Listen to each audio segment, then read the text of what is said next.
Assalamualaikum warahmatullahi wabarakatuh. Halo semuanya, perkenalkan nama saya Karisa Maharani dari 11 Sains Kesehatan. Hari ini saya mau ceritain hari ke-16 saya PKL di rumah sakit yang ada di Depok.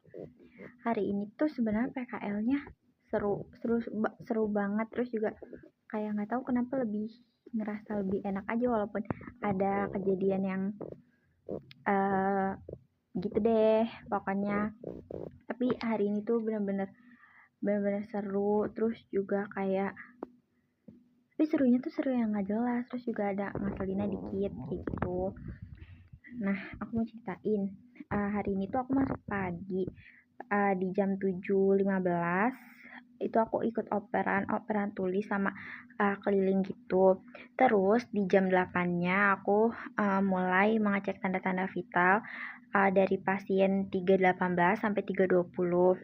Hari ini tuh pasiennya bisa dibilang sedikit, tapi ya ada yang pulang, nanti ada yang masuk kayak gitu.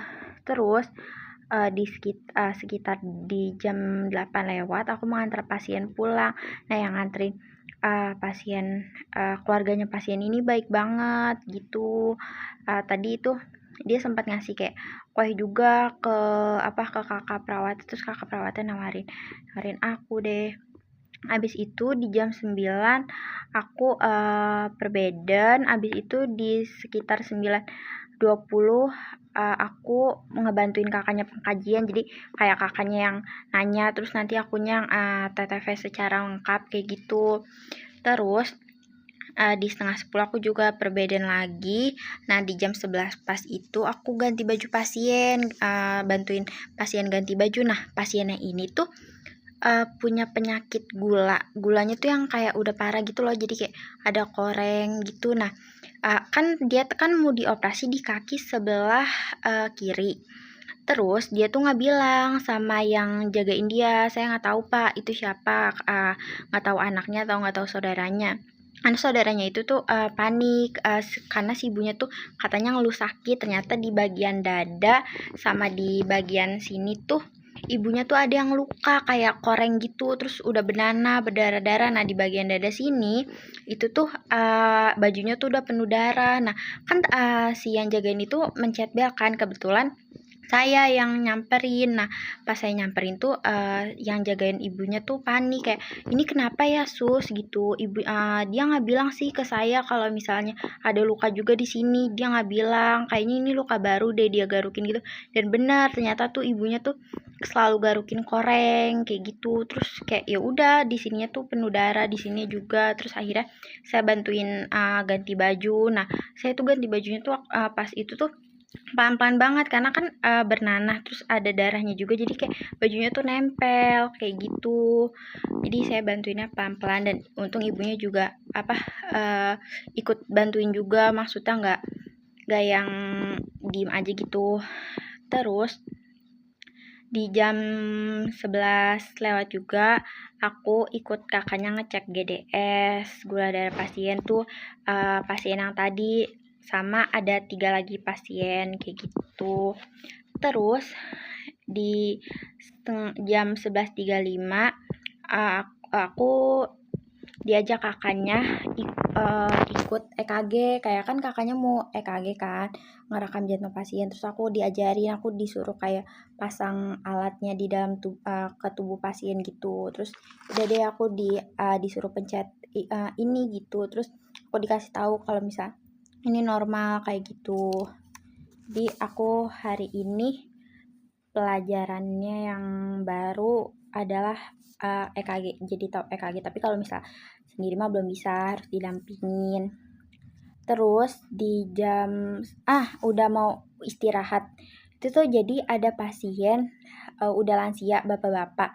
Dia tuh inian kalau kata kakaknya sih cuci darah ya, soalnya pas jadi tuh gini, bapak-bapaknya ini mau BAK, tapi mau BAK-nya tuh ke toilet, nggak mau pakai pispot, padahal saya tuh udah ngebantuin mau pakai pispot gitu. Terus Saya bilang, "Saya laporan dulu dong pastinya sama kakaknya boleh apa enggak ke toilet." Terus kata kakaknya, "Nggak boleh karena di sini cewek semua, takut bapaknya jatuh." Emang bapaknya tuh penurunan kesadaran juga. Terus habis itu saya suruh pakai pispot. Udah nih, pispotnya udah dipakein, terus mungkin, kata bapaknya kan nggak bisa keluar. Jadi, saya tutup tirainya, saya kayak cuma nungguin di sebalik tirai gitu loh, nggak nungguin bapaknya persis gitu, takutnya emang malu juga kan.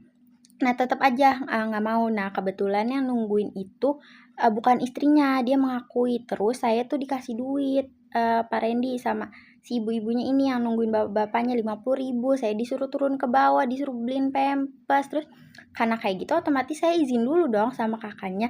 Habis itu kata kakaknya nggak boleh. Nah, kakaknya ini malah marahin si ibunya, karena si ibunya dari hari pertama katanya tuh nggak mau yang inisiatif harus ini harus itu, karena apa-apa tuh, mencet bel, nyuruh nyuruh perawatnya kayak gitu. Terus kata kakaknya tuh, "Sebenarnya nggak apa-apa kalau emang butuh bantuan, tapi, kayak kita tuh juga punya peraturan." Dan tadi kakaknya tuh, bukan negor sih, maksudnya bilangin ke keluarganya pasien kalau, "Saya ini anak PKL, saya juga, punya peraturan dari sekolah dan dari gurunya," kayak gitu.